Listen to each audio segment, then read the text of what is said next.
Hello, ladies and gentlemen. Welcome back to the Generation Millennium. I'm your visually impaired host, Jeffrey Madness, and it has been a long time, hasn't it? To make a long story short, my recording equipment and microphone have been acting up. Either I can record with gameplay audio and no microphone, or I can record with microphone and no gameplay audio. It's only one or the other. I can't seem to figure out a way to do both simultaneously. So, yeah, just been trying to figure it out. Not to mention my old microphone, for some strange reason, just stopped working entirely. Like, I don't know what happened. It was a whole mess. So I got to essentially just buy a new microphone, and that's what I'm using now, which kind of delayed this recording session. But if you couldn't tell by the title, I mean, ignore the amount of badges. It's essentially just a new save file. I just went through all the titans and whatnot. But if you look at here, complete Pokédex and whatnot, but if you look at the corner there, where the shiny encounters are, wait, am I in the right area? Yeah, it should be. Anyways, it should say like 646, I think, there. Ah, yeah, there's a number. So yeah, that's how many shiny Pokemon you can have in Scarlet and Violet, which does not include like form variations or legendaries or other Pokemon that are not in the dex. Like, you take all the Pokemon from like base Paldea, 400-ish Pokemon, and then you take the 100-ish Pokemon that returned in Kitakami, and then plus Blueberry. It apparently just adds up to 646, which is a relatively nice number. Don't know why I just did that, but then just to showcase it, got a complete Pokédex here. Got a complete Pokédex here. And got a complete Pokédex here. So yeah. But why show you just the Pokédex itself when I can show you the living dex? And funny enough, this is on a save file that I have filled up every single PC box to capacity. So you can pretty much see all the Pokemon. Like, all the boxes are full. Like, only space is left, or there's 2 empty spots you can see in the party there. Like, I actually did it off camera. I caught 2 extra Pokemon, and I tried to catch a third, and the game just refused to let me because all the boxes are filled. Therefore, there's no space to catch anymore. So once I fill up those 2 spots, like, you cannot catch any more Pokemon. Like, it's very funny. Like, I'm very tempted to go to like a required battle, like against like Ogerpon and the Kitakami, and like see what happens if I don't have enough party space to catch anything else. But yeah, that's essentially what I've been doing all this time, because it's been like, what, like over a year since I've recorded anything. Like, I think the last thing I might have recorded was like the Typhlosion Terror Raid. But I've essentially just been shiny hunting to complete the shiny living dex, like a lot of breeding. Like, for the Paldean starters was one, for all the other starter Pokemon I've released in the Blueberry Academy, because I wanted the shiny on to breed them with Beast Balls. And a whole bunch of other Pokemon I needed, because one of my friends was supposed to help me catch some Pokemon, but he ended up being too busy, so he couldn't help me. So I had to breed those, like Cantonian Grimer and Gulpin. I had to get those myself. And I just decided to breed a bunch of other Pokemon because I wanted to get their form variations, like all the different Flabébés, all the different Squawkabillies. And of course I had to breed to complete the Pokemon I was missing from Paldea, Kitakami, and Blueberry Academy. Alright, now. Just scrolling through the last few boxes here. Just wanted to really showcase how, like, all the boxes are actually filled up. And as you can see, the last boxes here are just full of legendaries. So yeah, 960 Pokemon total. You can, I mean, technically 966 Pokemon if you include the 6 in the party. You can stuff into the game. Game Freak really needs to give us more boxes to fill up with more Pokemon, because, I mean, Brilliant Diamond, Shining Pearl, Ilka decided to put in 40 boxes, which the game did not need. This game, however, needs more space, because without it, you just can't fit everything. Like, nobody knows over here, like, I have Arceus, but Arceus has 18 different forms if you include the plate items and whatnot. But since there's no room for the plates, you can't put them in, so, yeah. And you can probably just, like, I mean, you guys have better eyesight than I can, much better than I can, so you can tell that just like via picture that all these Pokemon are going to be shiny. You can see the upper right corner, but the summary page that has a little sparkle symbol there, so you guys know that these guys are shiny. But I'm just going to go to this picture, this screen. I mean, I think it still shows off, let's see, in the right corner, it shows off the level, Pokemon name, gender, but doesn't show the shiny indicator anymore.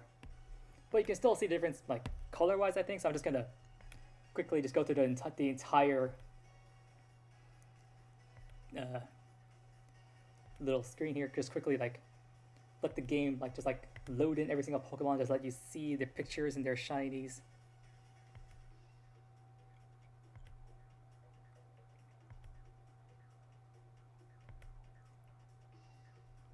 Actually, this is boring as heck. I need to actually, like, hear the Pokemon cries, because I'm gonna have nothing to talk about unless I can actually hear all the cries. It's probably gonna take a bit longer, but at least it gives me some indication as to, like, where I'm at. Although, just as a note, not all these Pokemon are caught in one save file, because I got multiple Nintendo Switches. That's how I was able to, like, do a bunch of Masuda breeding.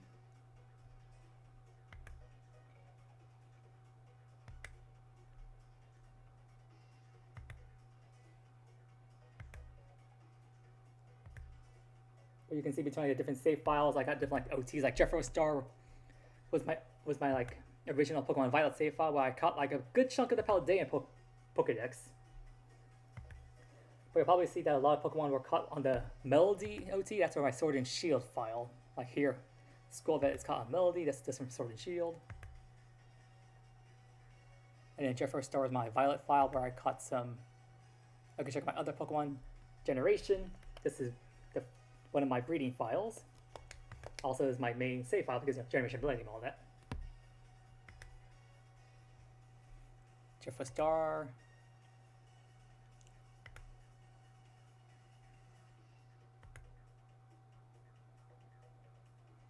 Here's one that was caught by a good friend of mine, Dark Mosh. Shoutouts to him, currently my only Patreon. In which, if you want to support the visually impaired person, please do by going to my Patreon. I should have that link down in the description down below.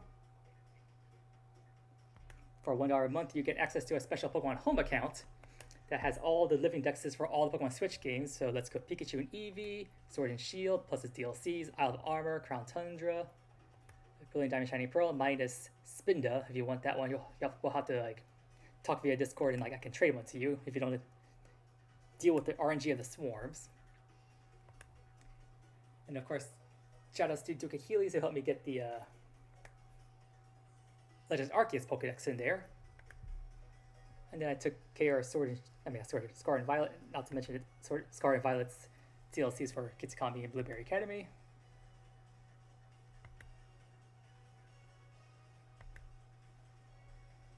Yeah, just gonna be scrolling here.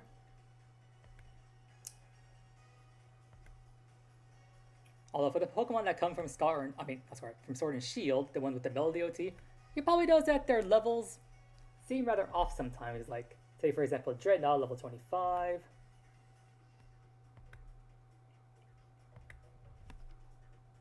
Oop, gotta switch over. But I need to find like a high level mon to like really show it off. What the point I want to make here. Here's one. So currently I would have vaulted Gardevoir level 30. However, you'll see Gardevoir level 25. As a point, this is not a hack. So basically the Melody save file only has one gym badge. And in how Sword and Shield works is, when you catch Pokemon from raids, their levels actually get reduced depending on how many badges you have. Since that save file only has one badge, and the level cap at that point with only one badge is level 25, any Pokemon caught from a raid gets their level reduced down to level 25. So that their levels are at the obedience cap of how many badges you have, so you can automatically use that Pokemon. Apparently, Game Freak caught wind of this, so when Scar and Violet came out, they removed this feature, so that any Pokemon you catch, they stay at the level of the rate that they're supposed to be at. Like, say this Hypno here. Let me see, his level is let's say level 45. That's probably got 4-star rate, I think. So yeah, since cut them at the level 45, like the number of gym badges had no effect on that in Scar and Violet, because Game Freak became very wise to certain facts like that. Oh, I think this is the 3 family household. I'll have all the forms if you probably saw earlier, they'll all be at near the end. I put like all the forms separately in like their own sections. That is, if Pokemon has a form variation, like for example, we just went past Raichu, we'll see a Alolan Raichu later on. Just want to showcase all of these guys first.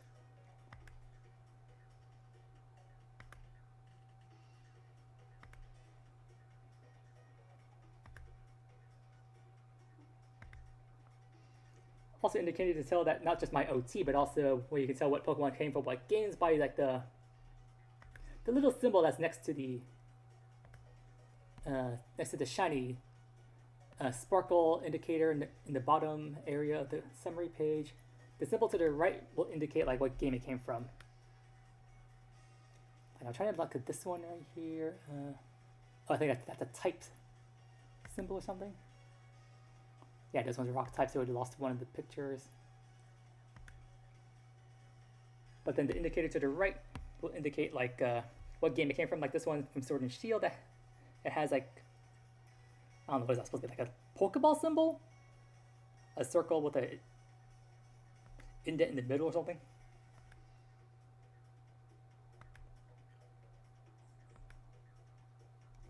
Oh, I think I went back around.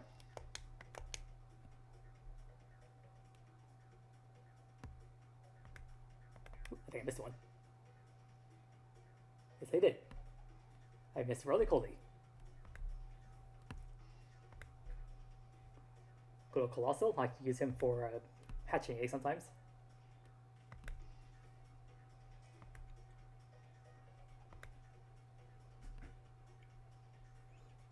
Here's my Scarlet Violet. So the picture here, instead of that little Pokeball thingamabob, instead, I don't know, what looks like a gear to me.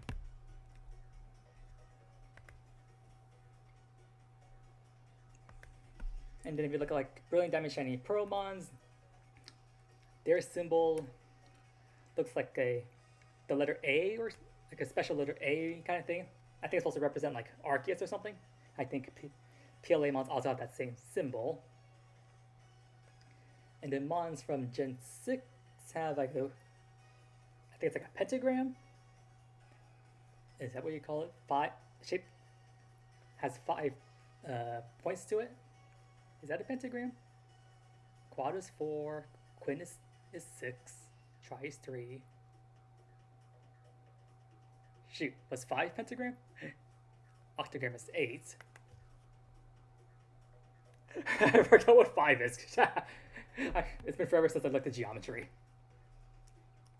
But then Generation 7 also has like a plus clover symbol thingamabob. And then anything from Generation 5 and earlier don't have any symbol. Unless they came from the Virtual Console, then they have the little Game Boy symbol.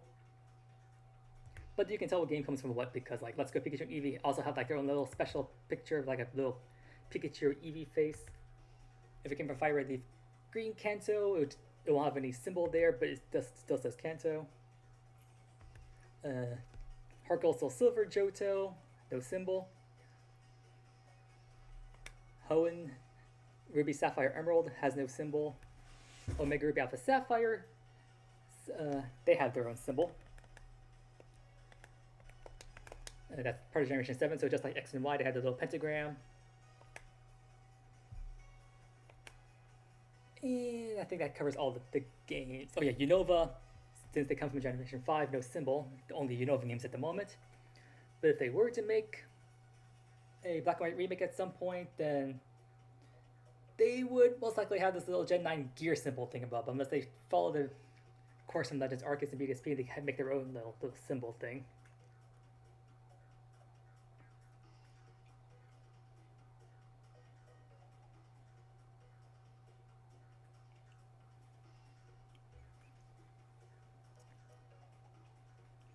Anyways, this is probably going to take a while to scroll through all these guys. Hopefully my recorder can actually finish recording all this. I'll probably have to scroll very quickly through all these guys. I mean, you guys can't hear any of the game audio, but me just hearing the Pokemon cries just makes it easier for me to know like how far I'm along into a box. But there's not probably a lot more interesting to see like the actual summary page than just me going through the pictures. Plus, since you can see the shiny indicator in the corner, it just makes it more, I guess, trustworthy to indicate the fact that I actually did catch these guys shiny, rather than just showing you the picture, because not everyone, I mean, some people may be like me, visually impaired, and therefore they can't see the shiny indicator in the upper right corner there.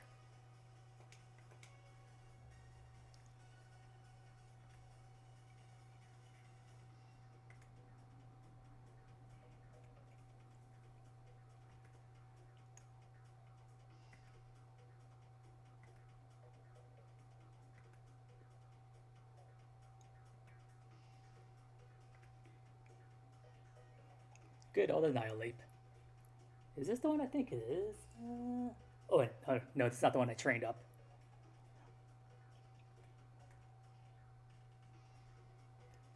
But still, Annihilate is still a very good mon. Defiance, can get Drain Punch. Give it like, I think it can learn Bulk Up, so it's very good for Terror Raids.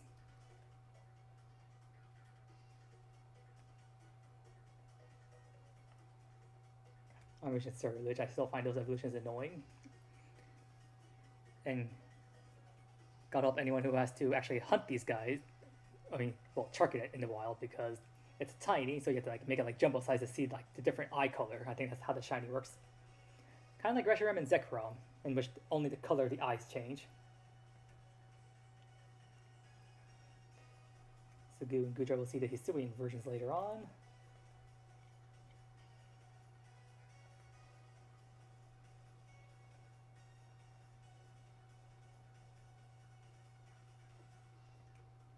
We're finally getting to the evolutions. I actually did breed a shiny Eevee in Sword and Shield, male unfortunately. But it had pretty much all the stats I really wanted to have. Oop, I think I went back around.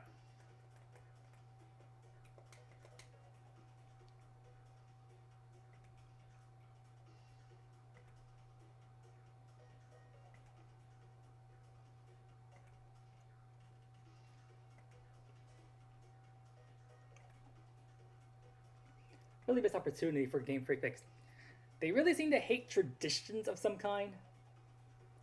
I think that's 2 seconds to Dunsparce, but anyways, like Game Freak really seems to hate tradition or trying to uphold any kind of pattern because, I mean, they made new evolutions in generations 2, 4, and 6. So when Sword and Shield came out for Gen 8, we were expecting a new evolution because it's been 2 generations since we've seen one.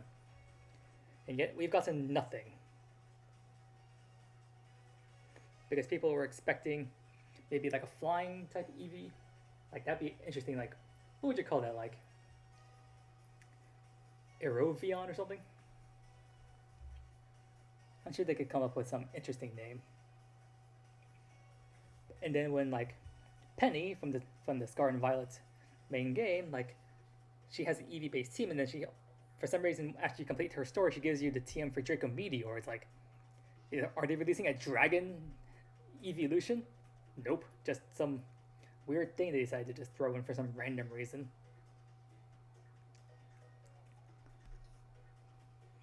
Like, I'm really starting to believe like a lot of people were saying online through videos or other sources, because like the Game Freak directors really seem to have their own thoughts on how they want you to play the game.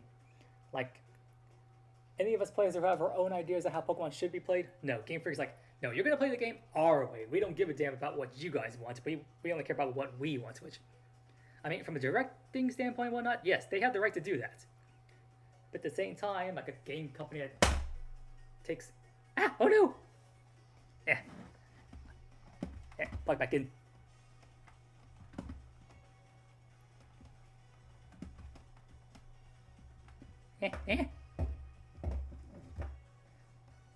I knocked over my dock, so my Switch got disconnected. Ah, there we go. Phew! Is this thing still recording? I think it is. Phew. Anyways, yeah, the Game Freak seems to have this weird thing that they really just don't like listen to any player feedback, or they just either they don't listen, or they but deliberately just ignore it. Like, for example, when the Battle Frontier was asked about for like Omega Red and Sapphire, their response was that apparently kids they pay too much attention to their phones and therefore they don't have time to do it. And then they follow that up by saying if players want more to do, they just go to the post game. But that just contradicts their earlier statements. Like, why would we focus on the post game when we apparently have no time to complete the main game? It's just a bunch of lame excuses. I mean, they're the game directors. They have the right to create the games how they want, but at the same time, if they just ignore the player base, then it's clear that they're just a monopoly who cares only for filling their own pockets and not fulfilling the desires of people around them. Like for us streamers, like yes, we enjoy your comments and likes and whatnot, but at the same time, we also make content to not only satisfy ourselves, but also our audience. Game Freak is nothing like that. The only satisfaction we get is just getting a new Pokemon, new experiences, but everything else, they seem to just blatantly ignore. Which is a shame because, I mean, if you look at Generation 9 here, like, they clearly care about the competitive scene now because they make getting Pokemon ready for competitive battling so much easier than ever before. And they have made things much easier to do, like catching Pokemon, much easier to get them all from raids now rather than just trying to track them all in the wild, which is much easier for a low vision person like myself. But then when it comes to like just trying to find other things, it's just harder overall. Like ScVi was a full open world game, and if it weren't for the fact that I had to like use my digital assistant technology CCTV, I would never be able to complete ScVi on my own. Like it's only within the past month or two I finally was able to like beat all the Titans on my own. Like I could locate where the Cloth Titan, I could locate Bombardier. Once those two are obtained, and getting to the rest of the Titans are easy. It's like literally a straight line from Bombardier to the Paradox Titan in the Asado Desert. Like I just have to go to the West Province Area 1 Pokemon Center, north. Once I find there, I can just mark the location on the map and just charge straight into the Asado Desert, straight toward the Paradox Titan. With the only pit stop being maybe the rude wild Pokemon or that phone call from Arvin. After that, it's just a straight dash toward the Paradox, and I could probably go there within like 10 minutes or so. It's literally that quick. And then after that, it's just I think then like just follow the map marker towards the False Dragon Titan, cross the river via the bridge, and then I'm in the North Province area, which is very indicated because the music changes. Then his head keep going until I reach what's his name, Cassiarola Lake, where the Titan is. Once I have that, I then essentially can just travel the region at my own leisure because once I can climb mountains, pretty much the entire map is open up to me. And then I can just take on the Orthworm Steel Titan at my leisure, which I actually found an easy exploit to take care of that one. Normally, that would probably be the most annoying Titan for me to take care of in terms of like the challenges. But I found if like once I locate the area where Orthworm is and I see it, all I have to do is just move away from it, make sure it's still within reasonable distance, then I save my game and then restart the game, like the software itself. And then once I load back in, I quickly hop into my right Pokemon and then charge straight forward to where the Titan is. And if I do it correctly, Orthworm should be popping back up out of the ground after the game resets. And as soon as I reach him, within the next couple of seconds, as long as I touch him, like within like first like 2 seconds of him coming back up, it'll count as him being caught. Therefore, I don't have to chase after him. I just encounter him like that, and boom, I can then just go straight into the Orthworm battle. Then repeat, spin to repeat for round 2 in the new area, and there, easy Orthworm. I do not have to chase him down. Is that like cheating it? Like cheesing the Titan? Yes. But at the same time, can you blame me for finding a workaround for this? Like, I'm not going to spend like half an hour chasing him down. That's what I did like the first time I got access to my new CCTV. I chased Orthworm down the old-fashioned way. It took me like half an hour to chase him down just for round 1. So yeah, I'll take anything that will cheese the battle for me. Thank you. And I think I've looped all the way back around.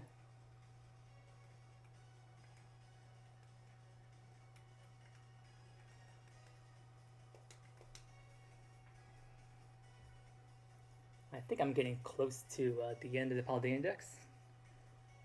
Oh, Spiritomb, yep, I'm getting close now. I think I'm in the 300s, I think.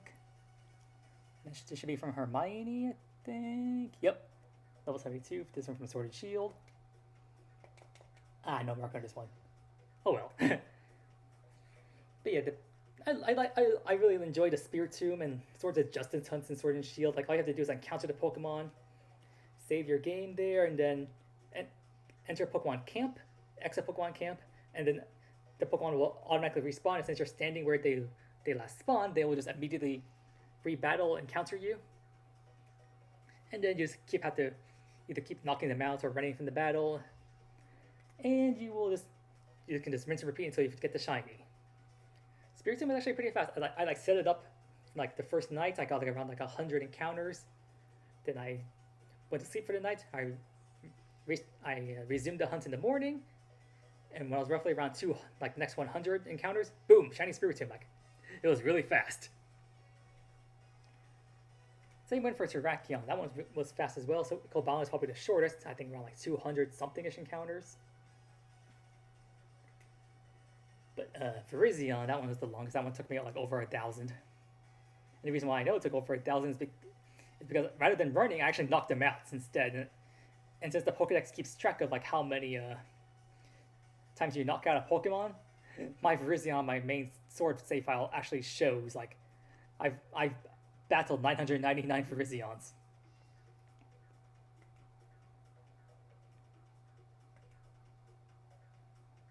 I think it's the end of the box. Yep, holy shit. And let's see, the number now is there's a 331 to 360. The funny thing is, like, this save file I'm on, it's actually a new save file I made just specifically to store the Pokemon, the Shiny Living Dex, on a single save file.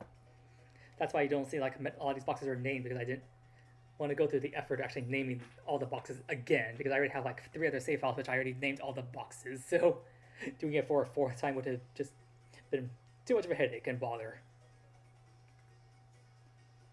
Although if I had access to a USB keyboard, then maybe it might go faster. But I don't have that, but it's not the end of the world.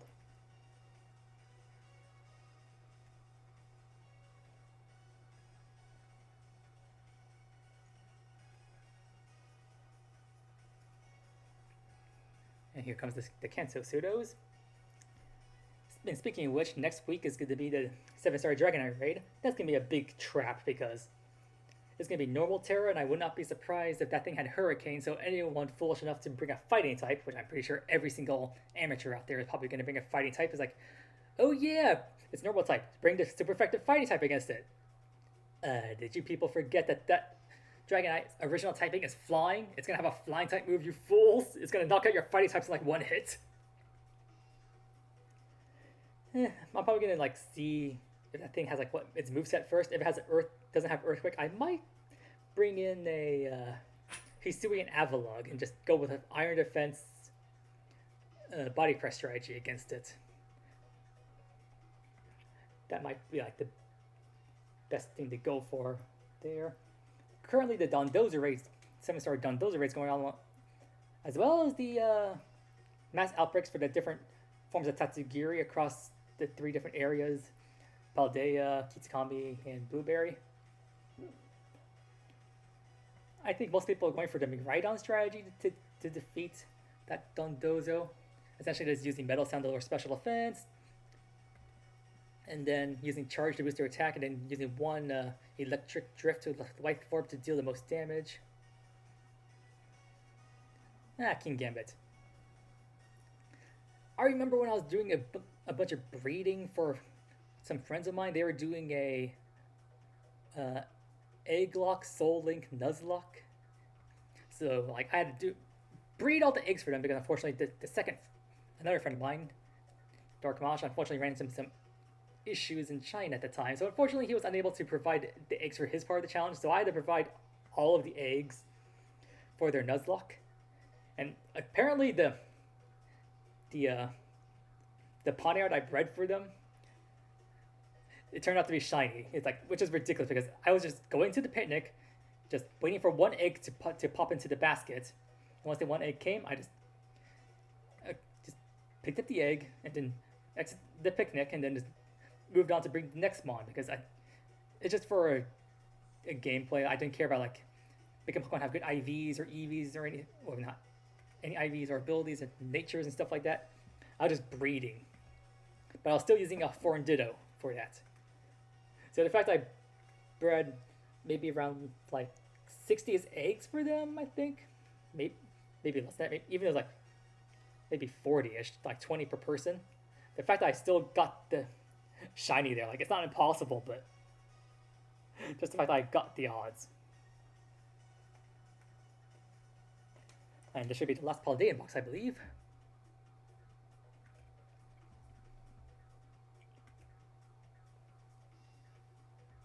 Oh yeah. So you see Golden Go, and I mean, give me gold and Golden Go there. There you go, give me gold and Golden Go.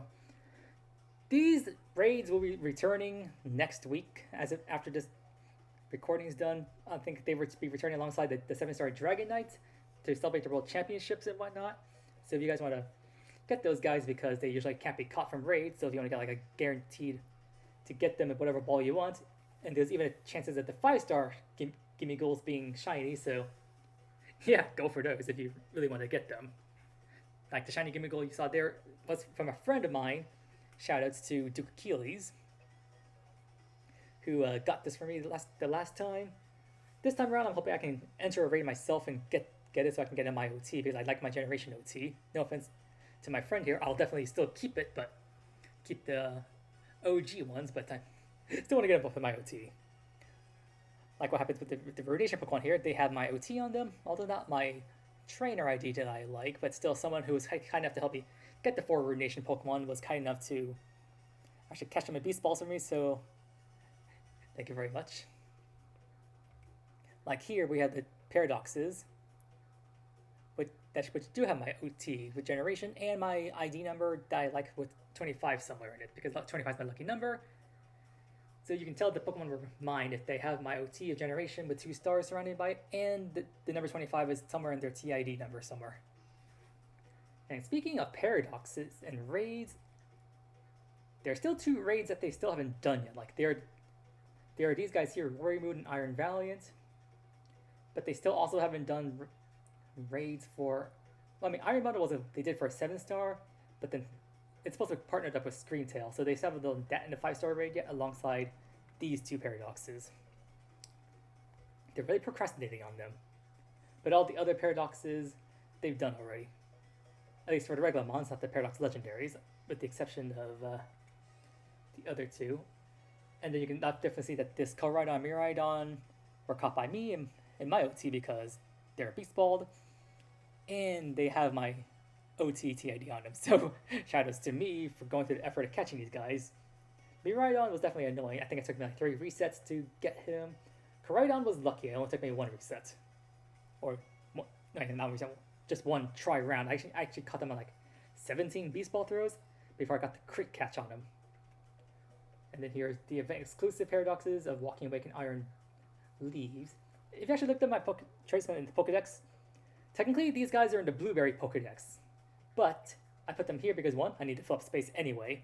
And 2, chronologically speaking, it makes sense to put them right after the base Paldean Dex because that's when they were actually released. So it just makes sense to put them here. Because now we move on to Kitakami, the Teal Mask Pokemon. With a lot of Pokemon I bred, like Spinarak was the first one I bred. I think I got in like the first 2 sandwiches, which is pretty darn good. Yanma took me several sandwiches. Maybe 4 or so. Typically, every single time I get a sandwich going, I usually can collect 60 eggs per sandwich, give or take.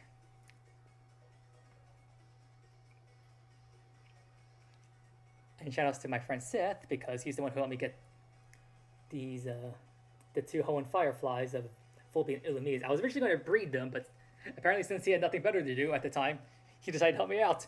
So thank you so much. He helped me complete like Kitakami Pokedex, because these were the last guys I was going to go after, because Volbeat and Illumise are some of the most annoying Pokemon to breed, because when you do breed them, it's a 50% chance of what Pokemon will hatch from the egg. So I could hatch the egg, trying to go for an Illumise, and then if I get shiny Volbeat instead, it's like, oh, dang it.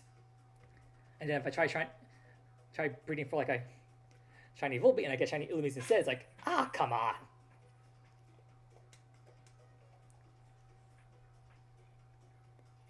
And here's Arbok. I think I agree with some people who say that this should probably be like get a regional variant, be like Poison Dark typing, because it makes sense with the whole intimidating snake glare factor that it has. But at the same time, they already did that for the Alolan Grimer line, so it's kind of a repeat thing, and I think Game Freak is really trying to like avoid the repeat situations. But it still makes sense. Bellsprout line, this is one I bred, and it's one of my Scarlet and Violet save files. Good old Sentret. Oop, I missed one. Hello, Ferret. I really hope that Coliseum and XD get ports to the Switch at some time, especially when the new Switch comes out. Maybe they're waiting for that or something.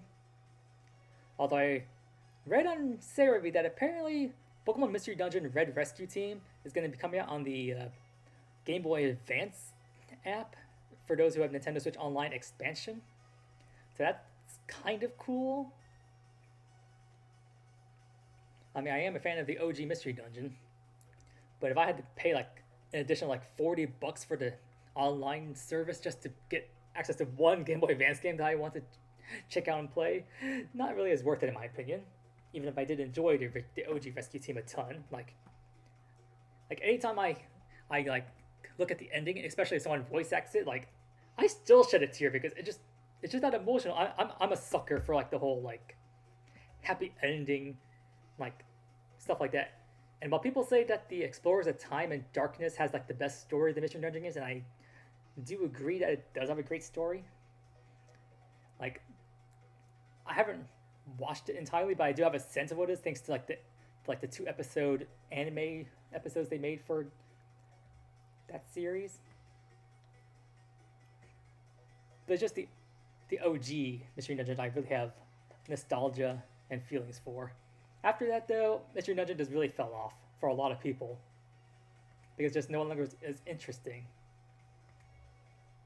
Like, I don't know who wrote the games for, like, the story for the Mystery Dungeon games, but for the first two, they did a really great job.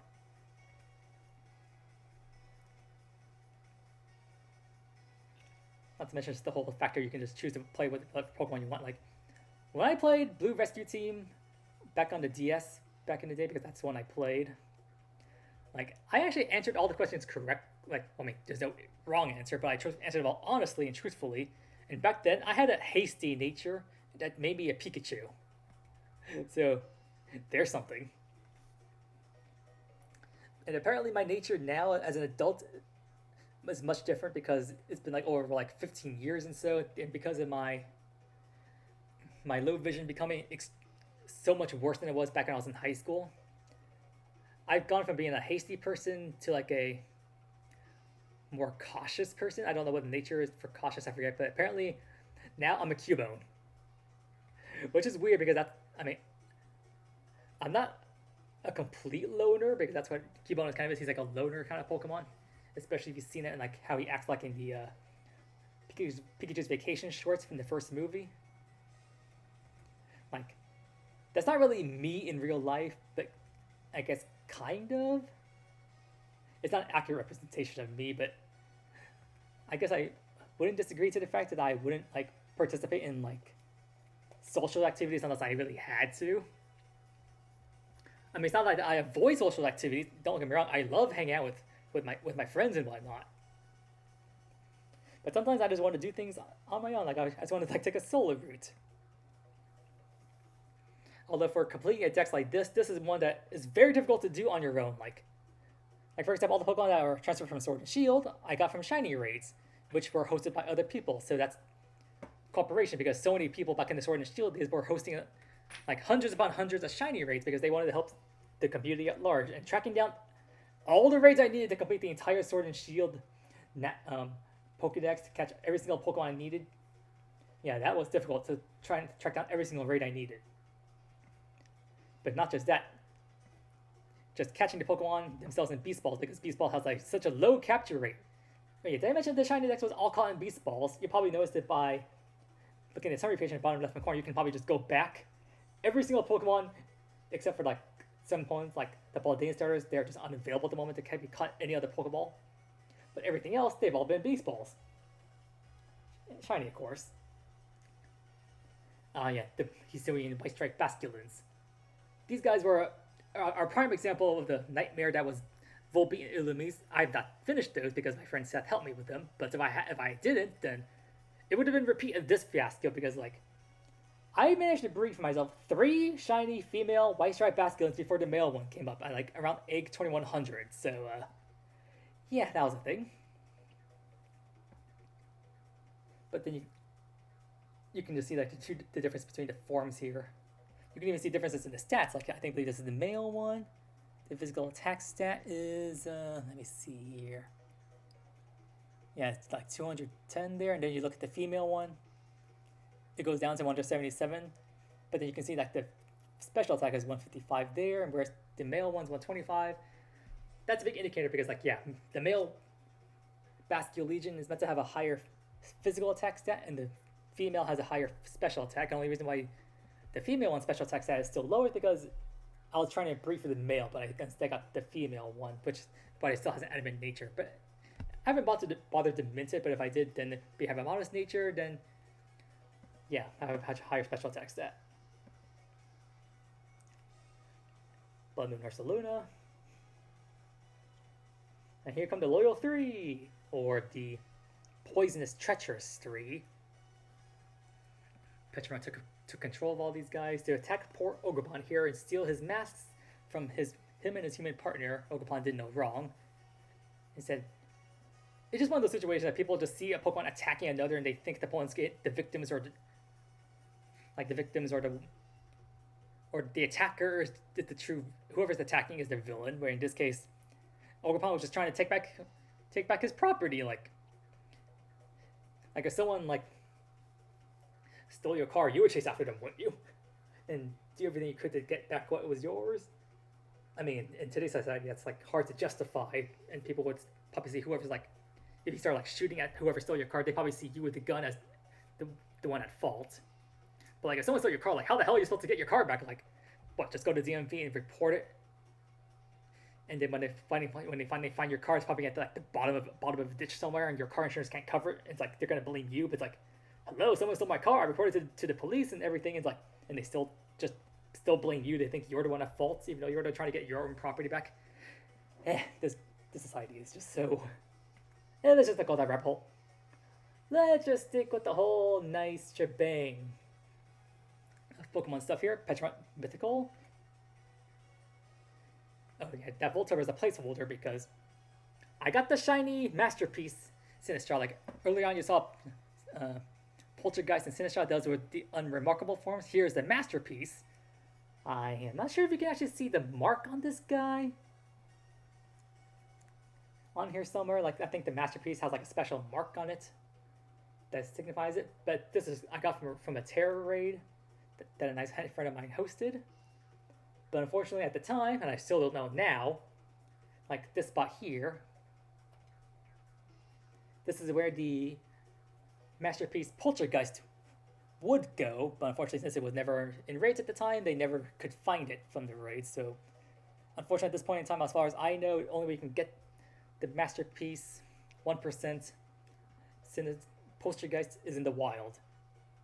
So that's going to be a pain to track down if one of my friends will help me with that. One of them definitely has said no. The other one has been a big maybe, because I don't think he's hunted himself yet, and he just wants to get himself before he helps me out. So no rush there, but I got everything else. Like here is like Galarian Weezing. Let me show you the picture.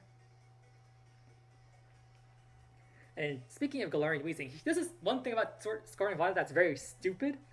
To complete the Kitakami Pokedex, you need specifically Kanto Weezing. If you were to like take the Weezing because like, oh yeah, I already got Coughing and Weezing from Sword and Shield. Okay, let me just translate it over. Boom, complete Dex entries. No, Scarlet Violet will not count the Galarian Weezing as part of the Weezing entry. You need specifically Kanto Weezing to fill in the entry. The glaring Weezing is just like an extra form. It's cool to have for your like living dex. It's just there to add spice to your Pokedex. But in terms of actually getting the dex entry, no, you need the Cantonian Weezing, which was not the case back in Sword and Shield. Like if you did the vice versa, like if you brought in the Kanto Weezing instead of the Galarian Weezing, Sword and Shield would be like, okay, cool, you got the Cantonian Weezing, dex entry done, bye bye, moving on. Going Violet, no such luck, which is very annoying. I found that the hard way. Like in the early days when Pokemon Home became available, I was like, okay, just transfer all these Pokemon, boom, instant dex done. And then I noticed I was like at 199 of 200. I'm like, what am I missing? And then I saw it was like Weezing. I'm like, oh no, do not count the forms. Oh god.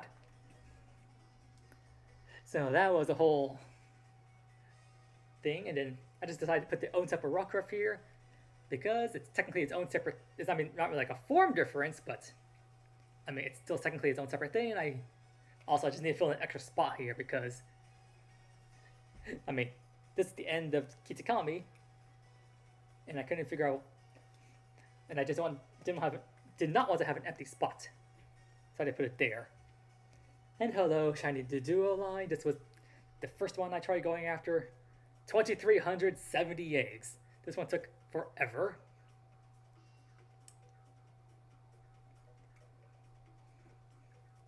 And here's a lone Exeggutor. Where's this one from again? Jeffrey. Oh, I'm pretty sure this is from Sword.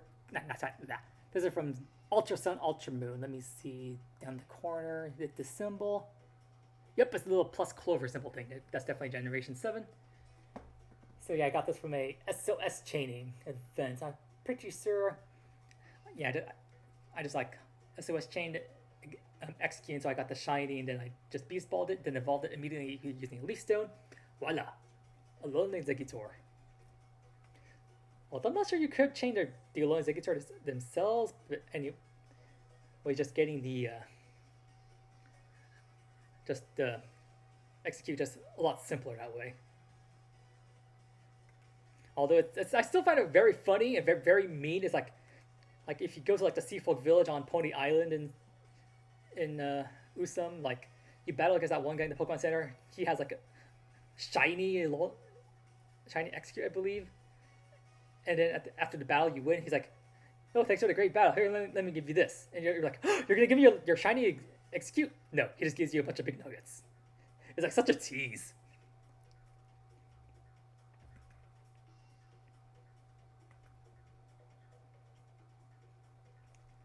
Good old Smeargle. Did I train this one? No moves. Although I did train others, although Smeargle's always the good guy I use for like catching stuff. Like at this point in time, I do like things like use Soak, make a Pokemon change its type into water, which is perfect for ghost types, so you can then use the next move Super Feint to cut their HP in half, use it 2 more times to get them down to the red, use Thunder Wave to paralyze them, or Spore if you want to put them to sleep. And then the 4th move is probably like a recovery move or something, or some other move that prevents the Pokemon from doing something or other. Like if they have like Roar or Whirlwind or some move to like force you out of battle, you can use like Ingrain to keep yourself literally rooted in the ground. So that's like one way you can avoid things like Roar and Whirlwind and whatnot. Which is important to know because like there was a glitch back in like Fire Leaf Green when you're in like the post game and you're dealing with the legendary beasts.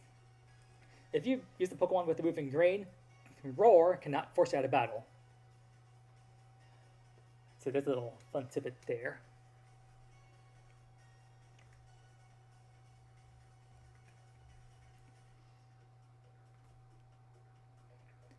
Hello, Zakats. Everyone have fun with beat up Tailwind strategies again. Still no idea why I confused the game. This is the first main game in a while that had like old version exclusives in the same game together. Like Oddish and Bellsprout. Bellsprout came in Kitakami, and Oddish was brought back in here in Blueberry. And here's the Alolan Diglett line. Gotta love the 3 hairs. And then Alolan Grimer and Muck. Really, I really appreciate how the original variants like this were made part of the actual Pokedex. Like, you can go after like other regional variants, like for example, like here's Galarian Slowpoke, the only Galarian form in this game, because Sword and Shield had way too many Galarian forms, so developers were like, let's not bring them all over to Scarlet and Violet, let's just bring in one. And they made them actually part of the Pokedex itself. Whereas in past games, other regional variants would not be part of the Pokedex. Like they would count the entry as a Dex entry, but since these are like separate, they're their own separate entries, but they're actually part of the actual Pokedex. Is like you'll see Alolan Geodude. He's specifically part of the Blueberry Dex. Like if you want to complete the Blue Dex, you must specifically have Alolan Geodude line. But then the Cantonian Geodude line is specifically dedicated to the Kitakami Dex. So they're two like separate entries, so to speak, which helps complete the Pokedex better. Speaking of the devil. I think guys like that Alolan, Graveler is shiny in general for both Kanto and Alolan always makes me, it always looks weird to me. Drillbur. Actually, that reminds me of a glitch back in like this. I'm not sure I ever mentioned it before, but back in like the early days of Sword and Shield, there was actually once like a promo raid that was going on, in which you can actually catch like a Drillbur. I think it was like from the 1-star raids or something. But then it was glitched out, so like that Drillbur for some reason it knew to move Hydro Pump, which is totally a glitch. So like that's the reason why I made my Melody save file to begin with. Like that, the save file was only 1 gym badge, because I wanted to catch that like hack. I mean, technically, like, it's not really a hack Pokemon, but like a glitched one. But unfortunately, like apparently that was like one of the few times Game Freak was like on top of things, like because they by the time I saw like Blaine's video, like an hour or two had already passed since he uploaded his video and the raid had started. Unfortunately, Game Freak was very on top of things, so by the time I made my save file and I made my way to the point where I could actually do the raid, it had already been patched up, which is a shame. But like if you ever tried using that Drillbur or Extra Drill with Hydro Pump like online and whatnot, you definitely would have been flagged like hell. Probably got your account banned. But it still would have been like a funny thing to use offline. It's like, oh hey Charizard, you're gonna GMX here. Let me use this Extra Drill that knows Max Geyser somehow. Like if it was like Rhydon or Rhyperior that knew Surf, that's like one thing, but this is an Extra Drill. It's like different. Like it wasn't programmed and meant to have it. And here's the Overcrow, another regional variant from Hisui that I had to breed.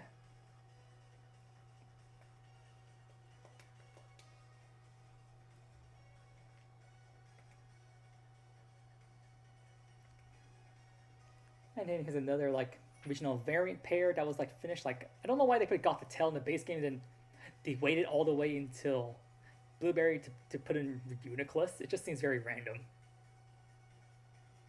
And then here's another example of like another like regional variant put in. The Sandshrew line, both Kanto. I mean for Vulpix and Sandshrew, both their Kanto versions were put into Kitakami, and then their Alolan variants are put into Blueberry. Duraludon, Gen 8 got an Evolution Tower Caledon, and then Hydrapple.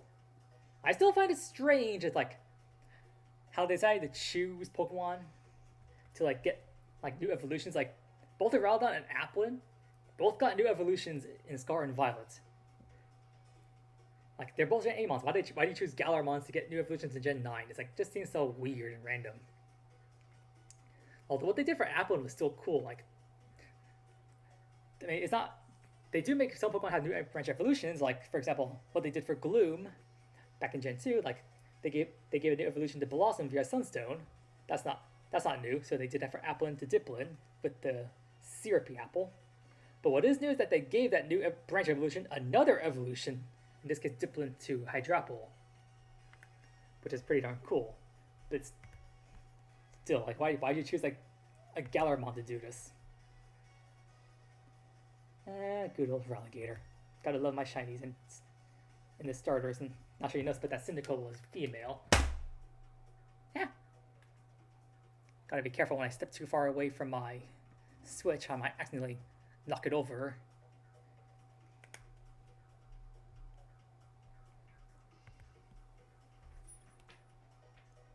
the Sceptile raid was like a Dragon Terror, I believe, sometime back. That was like probably one of the biggest joke raids ever. Even more of a joke than the Meganium raid on April Fools. Here's another female shiny I bred. The only female starter I bred shiny back in Sword and Shield. And then Mudkip. I think it was around the time when I started playing Generation 3 back in the day when I was a kid, Ruby version. Is when I began to really pick like the water Pokemon as my starter for like at the beginning of a new playthrough. Like I think that's when I started the trend, because after that I chose like Piplup for Sinnoh. Then Unova I chose Oshawott.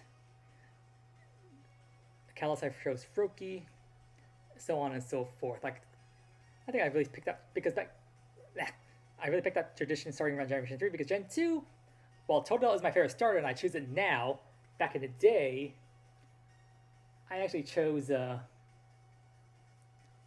Cyndaquil as my first starter when I picked up Pokemon Silver as a kid.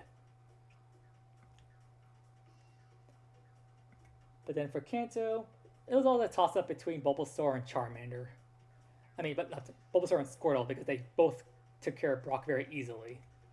Although I didn't pick Charmander as a Fire Red Leaf Green because when I looked at like the old physical handbook Pokedex that literally decides you can fit into your pocket back in the day. Gonna go back around. But like I looked at like Charmander's moveset and I saw I could learn Metal Claw. So that was like the first time I started a game with Kanto game with the Fire starter, and here's another female starter I bred, which is ironic that this is female because the 7-star Delphox raid that one was like always female, and always I think no wait it was the Typhlosion raid that was always teeny size. Although funny enough, I think there was a Pikachu raid, 7-star raid that it had a chance to be jumbo size, so that's interesting to note.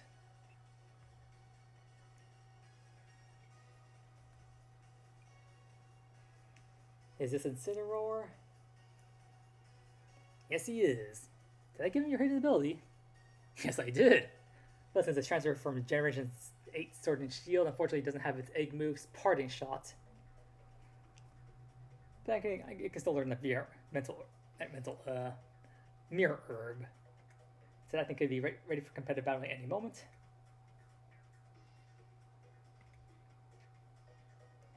And now we move into the Galar starters.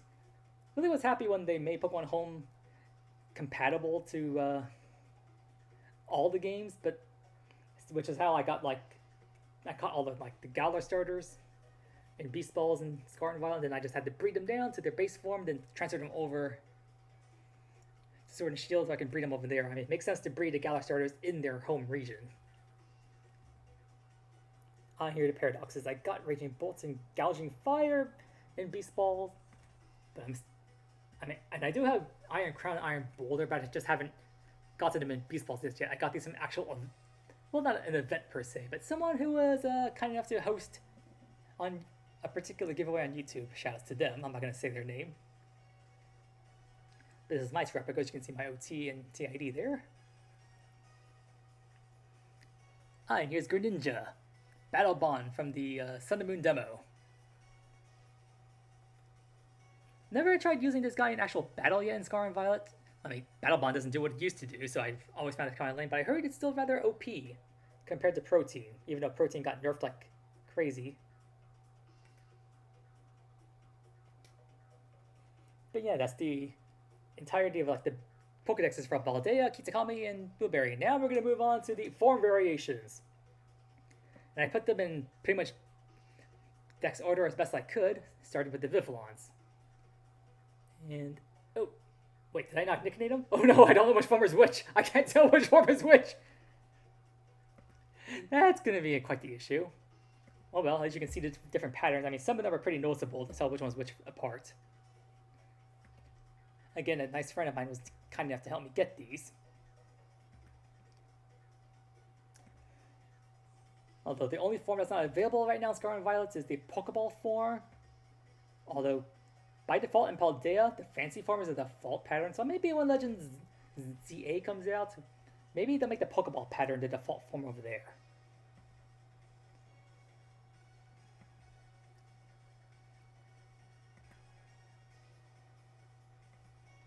Speaking of which, should be covered around here somewhere. Oh, here it is. This should be the Pokeball form from Generation 6. I mean, since it's like it was an event, this one's the only Vivillon that's not shiny.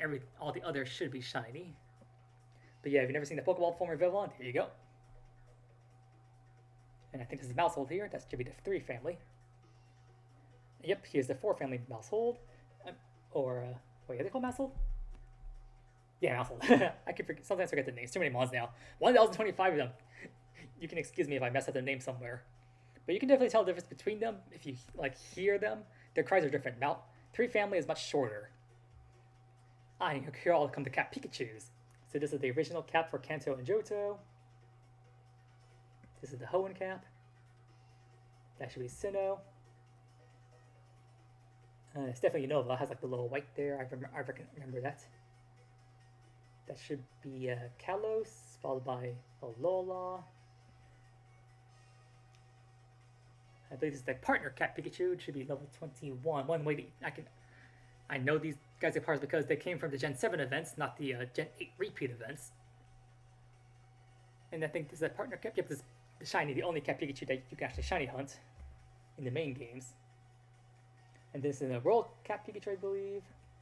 Which I believe World Cap could also be shiny hunter, but it's Pokemon Go. But like it's Pokemon Go. You expect the low version person to play Pokemon Go. And then here's the Alolan Raichu, which actually came from an event last week, in which they did a bunch of Pikachu stuff. Shout out to my friend Seth again, who helped me get this guy. Is it male or female? Oh, wait. I think this is female. Whatever. But still, shiny beast ball. Gender doesn't matter much. In terms of this guy, I mean, sometimes the genders matter for the form differences, but most of the time they don't. I mean, it's just a small little aesthetic change. Like for Pikachu, male is like a sharp point tail, and the female has a little heart-shaped tail. Same goes for Eevee. It's just minor differences that don't have any like actual effect on like their like physical appearances or stats. They're just minor changes. Whereas forms like this one for Lycanroc for midday, midnight, and dusk, you can definitely see differences in like their physical forms and their stats and their movesets too. Like these are the forms that matter. Like here's Oricorio and its 4 forms. I actually prefer the forms like this where you can change their forms via an item. Like Vivillon, they should have made you like get items from across the world or something that you can then change their form as you want. Not have to like collect 18 postcards from other places. Like another one that has a locked form is here Squawkabilly. It's 4 different plumages forms. Is that how you pronounce it? Plumage. Blue, green, yellow, and white. In which for Squawkabilly, its form actually matters because it has a different ability depending on the color. That's one that matters, and that just showed off the white and the red and blue striped Basculians. And since the Cantonian Meowth line is part of the base Paldean deck, I just put the Alolan and Galarian Meowths over here. Since they're technically form variations, and then here's the different color Flabébé lines, starting with blue, which is the first one I bred because my favorite color is blue.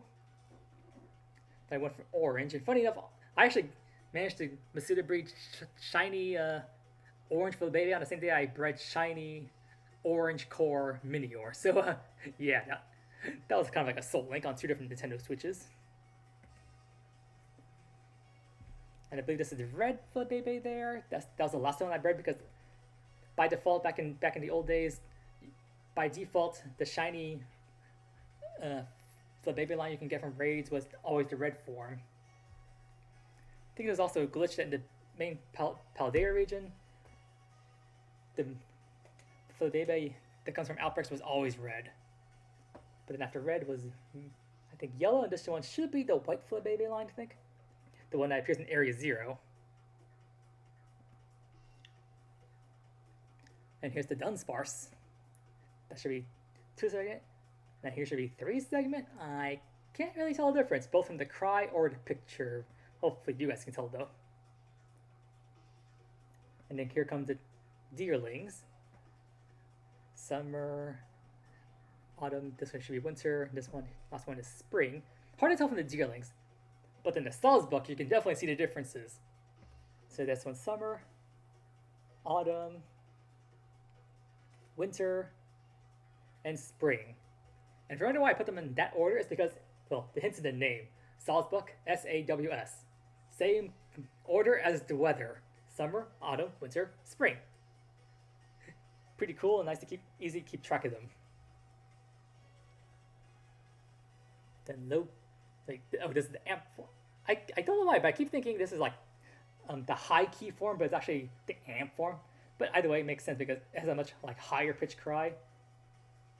And then you have the low key toxicity, has like a much lower pitch cry. Then here are the Paldean Tauruses. The first one's default, then here's the Blaze form, fire type, and then the Aqua form, water type. Still annoyed that they made these like version exclusive, but whatever. And then, this is one of those gender differences. Male, female. And while the cries are the same, you can definitely see the difference between a male Pyroar and a female Pyroar. I can't see the change as much really, but the difference is still like prominent enough that I can actually detect this difference change there. Doesn't change the stats, just the appearances. And then we got the phony and authentic Sinistea, phony and authentic Poltergeist. Poltergeist. Regional convergent forms can be such a tongue tie. But unlike Scarlet Violet, these guys were actually made available in raids. And then the 2 and DD forms based on gender, because these guys actually matter based on gender. Their cries are actually different. Here we got the Rotom forms.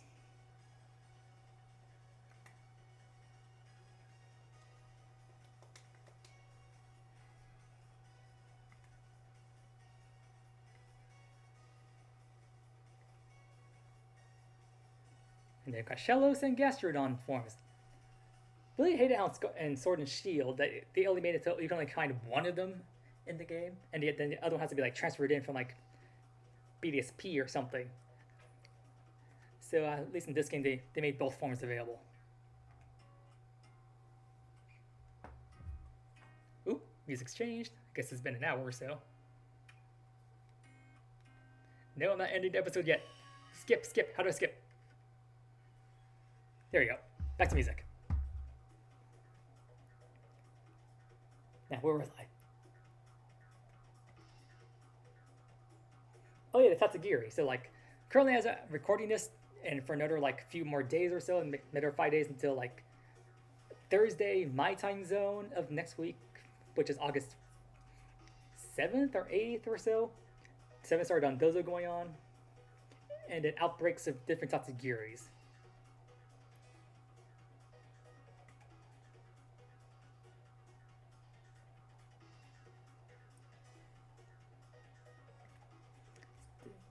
I think this one's the curly form. And let me hit it again. This one's a bit of a low cry. I think this is the curly form. This one's a bit of a higher pitch cry. I think this one's the droopy form. And this one has a very low cry. Pretty sure this is the stretchy form.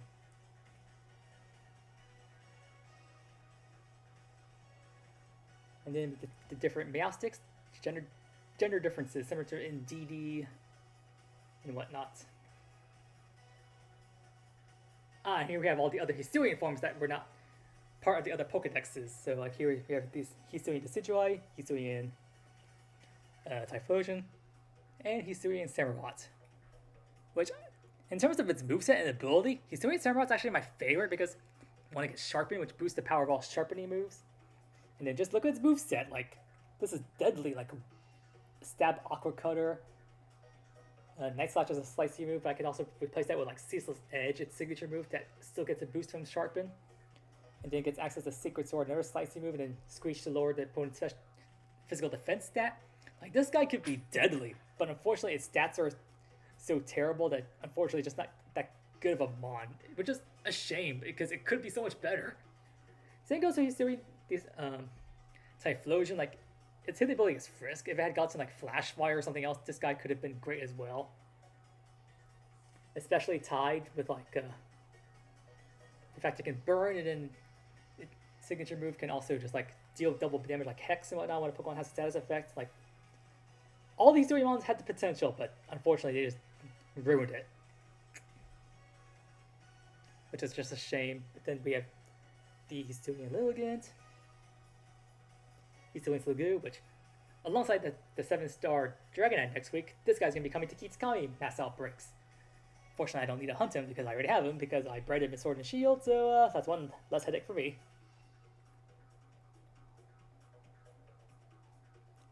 Okay, who are you? Oh, Weird Ear. I keep forgetting who this guy is. Like I don't recognize his card. Like each time I hear him, like, wait, what is that? Like, it's just one of those evolutions like you just kind of forget is there. Like, it just doesn't leave as much of an impact. Like say like the Hisuian Voltorb and Electro here. Like the fact they go from electric side to electric grass. Like their original ground is now a neutral effect, so it's no longer a weakness. Instead, they get a weakness to ice and bug, I believe, which they can hit both of those types neutrally. But usually those types are terrible, so they probably can counter them pretty easily. Like maybe you can learn like Flash Can or something. Not to mention with Fossilization, they can change their type anyway. Hisuian Growlithe. Hisuian Arcanine. Did I give you your hidden ability Rockhead? Yes, I did. And I think I bred his egg move Head Smash. Yes, I did. So therefore, that's a stab rock type move. Head Smash, very powerful. Boom, big damage. Rockhead, no recoil. And can you learn Flare Blitz? I mean, I already evolved you with a Firestone, so.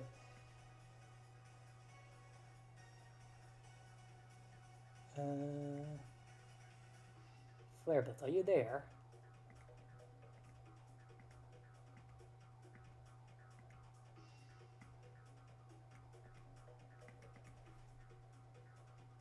Oh, there it is. So yeah, has both access to very powerful physical moves with Rockhead, no recoil damage. Boom, he's doing Arcanine very deadly. I mean, not like competitive deadly, but still deadly for like casual players. And here's regular Ursaluna, same dilemma as like the Wheezing example I gave earlier. Must be the blown Ursaluna to complete Kitsukami decks. And you see Zooey and Zora. I remember doing a competitive battle, like I did like a ghost type team. And I used Hisui and Zoroark against someone, just like using his disguise to look like Golden Go. They tried using Shadow Ball on Golden Go, no effect because Hisui and Zoroark is part normal type. That's like, oh shoot, had no effect on. Oh shoot, that's not a Golden Go. It's a Zoroark, which is bad news for them because they gave me one time to set up a nasty plot. And that was my alarm. I better finish up this video quickly. I'm just going to show off all these guys ASAP. Oop, that went back around. And that should be all the main forms that Pokemon I want to show off. Except the fact that we still have all these other Pokemon, like all these forms are all creamy. So the funny thing is, even though there are technically only 7 forms all creamy shiny, you can equip them with all the different flavors. I mean, all the different decorations, like what are they? Strawberry, love, berry, flower, clover, star, and ribbon. Yeah, that's the 7 accessories you can equip them with. But then there are like 9 different flavors of them. So like vanilla cream, rainbow, lemon swirl, vanilla swirl, and all that stuff. Yeah, I don't need to show the pictures of these guys because I.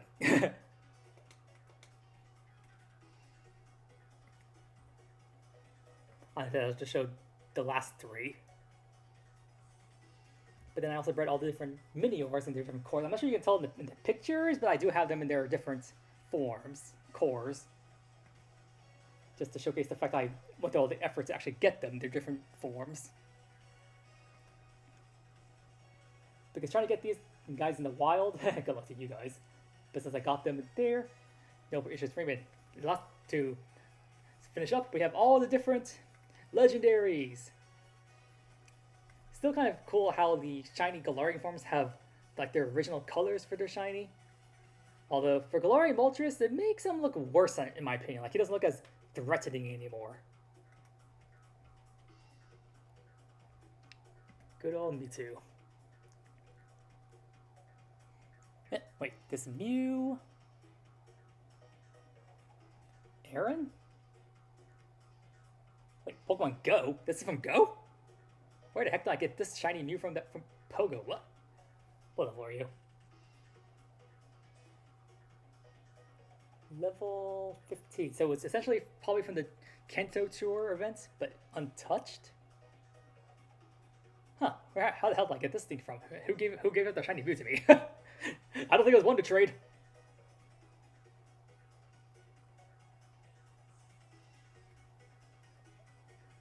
Oh yeah, shall I have the Raikou here?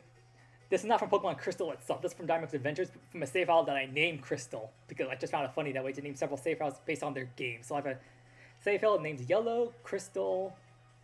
Decided to go for Sapphire because I prefer Sapphire over Emerald in terms of colors. Emerald's still the best version overall, but still, I like the name Sapphire better, especially the character in the manga. And then for Gen 4, I chose Diamond. Gen 5, I went with Rosa, the female character from the Black 2 manga.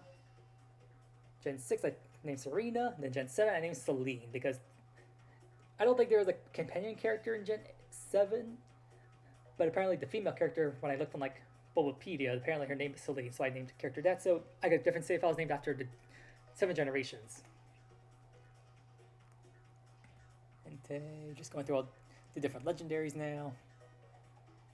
Not much to say. I mean, before I went on my breeding binge, which I started back in like I think May or so, which I pretty much bred like I went crazy. Like in the last 2.5 to 3 months, I've been on a complete crazy breeding binge.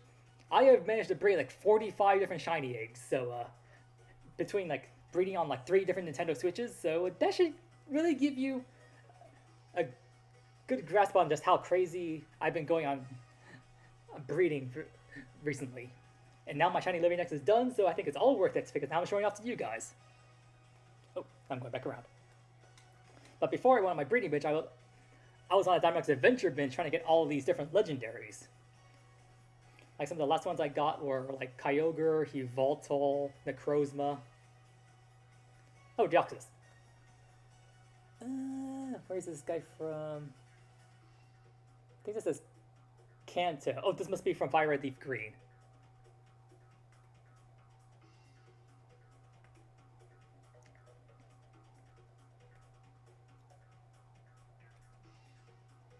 Yeah, Kanto. Still strange how when it comes to mythicals, like they brought back Mew, Jirachi, and Deoxys, but they left out Celebi from Gen 2 for some reason. Still not sure how I feel about the origin form for Dialga-Palkia. Like, they just look weird. Although I still find it hilarious that, like, originally, Giratina holding the Grisius Orb is how it got to its origin form. Now it needs this new item. Although I think that's the older... Is that the original origin form, or is that the new Paldea origin form? I mean, not Paldea, the new Legend Arceus regional origin form. I'm getting tongue-tied, too many forms! Then Heatran, I really missed the old event Heatran, because if you try transferring Pokemon from older games in now, they just lose their moveset of special moves. Which is really quite a shame, because a lot of old Pokemon have a lot of cool movesets, but now they're just worthless. And I do have a shiny Manaphy on another save file, I just couldn't find it for the recording of this video. So I just got a placeholder of just a regular Manaphy from Legends Arceus. But I do have this other mythical shiny.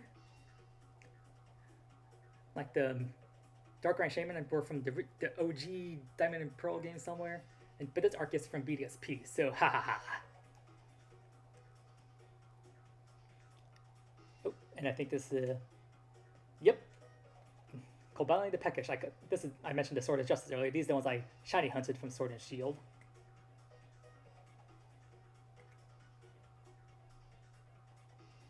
Then we got Tornadus Incarnate and its Therian form. Really interesting how their Therian forms have different, not just a different form, but also a different cry. And then there's one more box to go.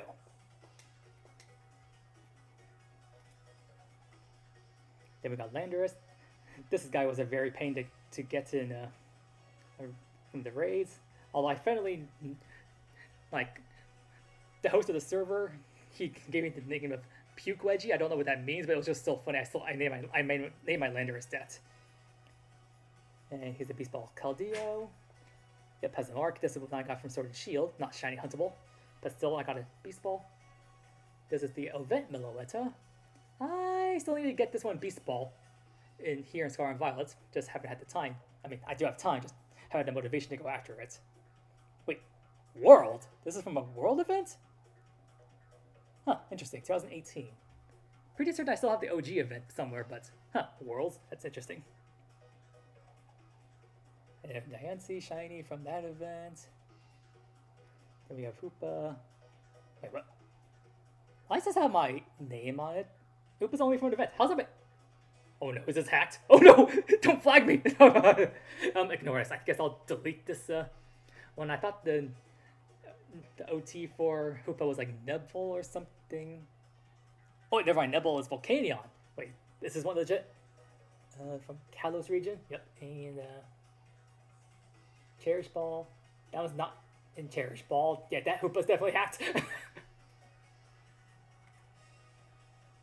Although, that was from my Pokemon Home though, so I don't know how I didn't get flagged or banned or anything. I guess Ilka and Nintendo don't really flag you if you only have like one or two couple of sus bonds sitting around doing nothing. And I guess I don't have anything crazy hacked in there. It's not like I hacked in like a Mega Charizard or something like that. Like, I've seen people with Pokemon Home files in the early days. It's just insane what they put in. So I guess unless I pull something like them out, I will not get banned. But having just a couple of random ones here and there that are just not completely suspicious, I guess it's fine then. But then, yeah, they're someone like you saw the Sun and Moon trio there. And then here's the Galar Legends from the event. I wonder where they're gonna give us the Koraidon Miraidon events Chinese in a mystery gift sometime. Because Scar and Violet are essentially dead, so they may as well just give us the event now. Although there's another one I still need Beast Ball here in Scar and Violet, Kung Fu line. And then we got the Galar Reggies. I showed off the other Reggies earlier. And some of the Kung Fu, you can also get Spectre and Glastery here in Scar and Violet, but they're all shiny locks from the Snack Sky, so I doubt anyone's ever done them. Then we have the different Zaruds. Difference is only 10 levels and a Scarf. The Dada Scarf Zarud. And then we have Enamorous.